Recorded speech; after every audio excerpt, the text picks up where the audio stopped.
Hey everybody, it's Chris.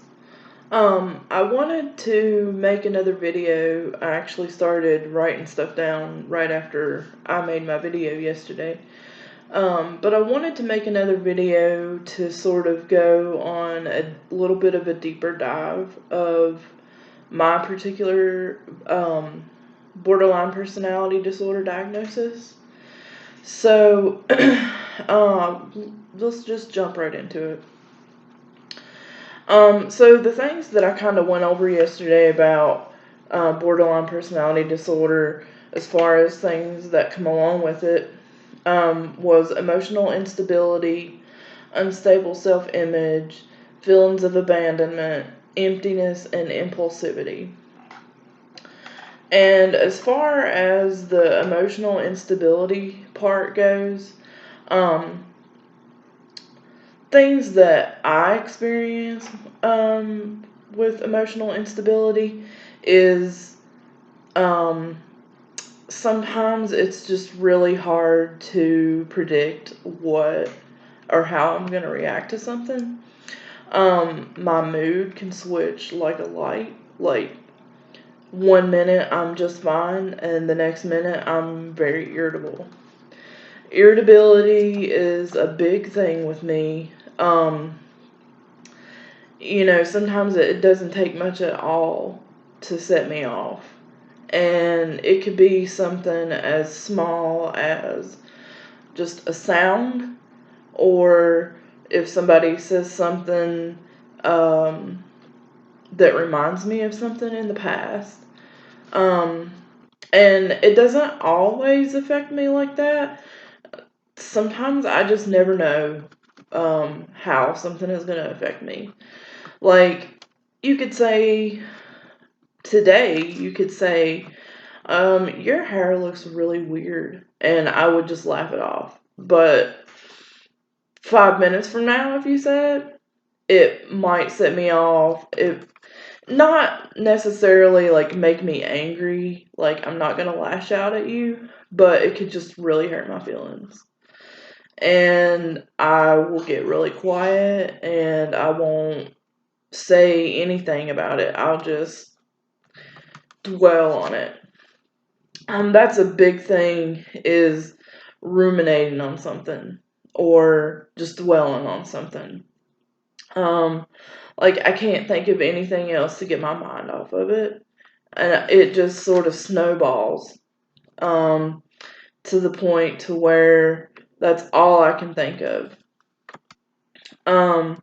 So, like I was saying, with my mood switching like a light, I think that could be one reason why borderline personality disorder is misdiagnosed as bipolar.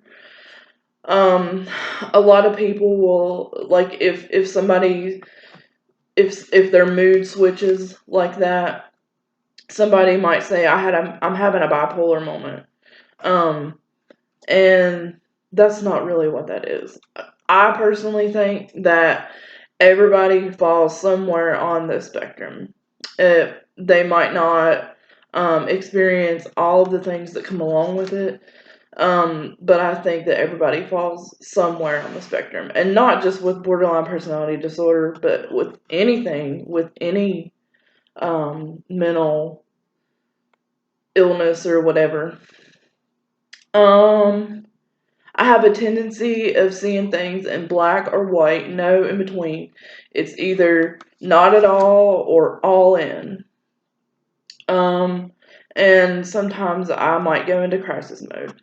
So one day I was having a really bad day, and I just it snowballed out of control to the point to where I was like, I need to go to the hospital. And on another day, I could have just, it would have just went off my back like water on a duck. um, as far as the unstable self-image, I sometimes have a tendency to see everything in a negative light. Like, for instance, when I dropped out of my master's program last fall, I might have had moments where I was thinking, I'm never going to amount to anything. Why am I here? That's something that I think about sometimes. Why am I here? What is my purpose? I'm just existing. So I just want to let you know that I'm not necessarily having any of those feelings today. I'm actually having a pretty good day. Yesterday was kind of meh. I don't know if you could tell on my video, but I'm actually having a pretty good day today. First thing I did was take a shower, and I think that made me feel better. Some days it's hard for me to take a shower. I just don't want to, and I think that comes along with the depression. But anyway, so seeing things in a really negative light, it's like breaking a habit. You have to do things enough times to believe it. So if you keep telling yourself that you're a nobody, that you're a loser, you're going to eventually believe it. You're not going to want to believe anything else. So the same thing goes for positive stuff. If you keep telling yourself, I'm somebody, I'm going to be very successful, like with my master's program, if I just continue to tell myself that I'm going to be successful and I'm going to complete this program and I'm going to do what I want to do. I might not always believe it, but if I keep telling myself that, I'll eventually believe it, I think. I can be very sensitive to things people say, like I was saying about my hair. Um, you never know how I'm going to react. I never know how I'm going to react. Sometimes I can misinterpret things people say, or even body language. I know if somebody has a look on their face, I might take it personal. And really, it doesn't have anything to do with me. As far as the feelings of abandonment, so I know yesterday I said that I was wanting to reach out to a couple of old coworkers that I had, but I was afraid that they were going to reject me. So I did eventually reach out to them, and they didn't respond at first. So I was like, "Yep, go figure. I knew I shouldn't have done this, blah blah blah." And that's something that I do sometimes. If I send somebody a message or if somebody sends me a message and I reply straight back to them, if they don't reply straight back to me, I'm like, oh no, what did I say? What did I do? Why aren't they responding to me? So yeah, I can be very impatient sometimes. And it's so weird because I used to be a very patient person. Too patient, I used to say. I used to tolerate so much, but now it's hard for me to tolerate a lot of things. I touched on the emptiness with the negative self-image as far as like saying, why am I here? What's my purpose? I think that unstable self-image and emptiness can sort of tie in together. Impulsivity. Uh, I might have touched on this yesterday, but uh, like whenever I used to have jobs, I had a tendency to just quit on the spot if something minuscule happened, or if I just put up with something so long to where I couldn't put up with it anymore. Never know.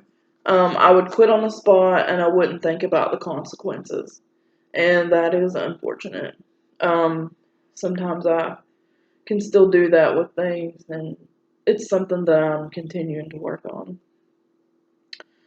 So, I think I talked a while back about CBT, cognitive behavioral therapy, but with borderline personality disorder, most counselors use something called DBT, which stands for dialectical behavioral therapy.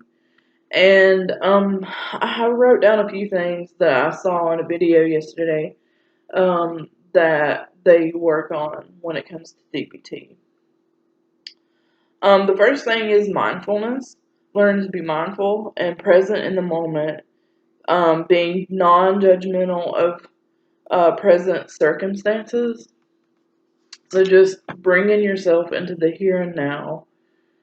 Another thing is emotional regulation, learning to accept and manage emotions. Don't let them control you. Distress tolerances. What are some healthy things that you can do rather than be impulsive? So, like at my jobs, um, if I could just stop and think, how can I handle this instead of quitting? So I could go to my supervisor and talk to them about how I'm feeling and things that are going on, and we can work on ways to fix that. And I won't have to face negative consequences. I'd still have my job and get paid. Whereas if I quit, I'm not going to be getting paid. Interpersonal effectiveness. Learning to set boundaries and be assertive and building trust. And that goes in with maintaining relationships. Um, Boundaries and being assertive is definitely something that I've been working on. Um, Not letting somebody get the best of me. Um, and learning to stand up for myself. I've always been told that I don't have a backbone. I have a hard time saying no to people. And it's definitely something that I'm working on.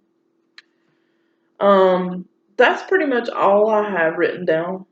But I just wanted to sort of go into my own personal things when it comes to borderline personality disorder, and hopefully give you all an understanding.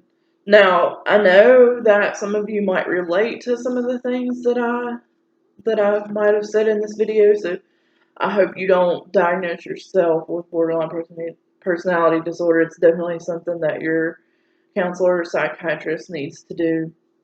Um, you know, I might have just touched on this stuff lightly, but really, a lot of the things that I talked about are pretty extreme. Um, so yeah, I hope that this helps give you a better understanding of borderline personality disorder, and if you have any questions, just let me know. Alright, hope you liked the video. Thank you. God bless.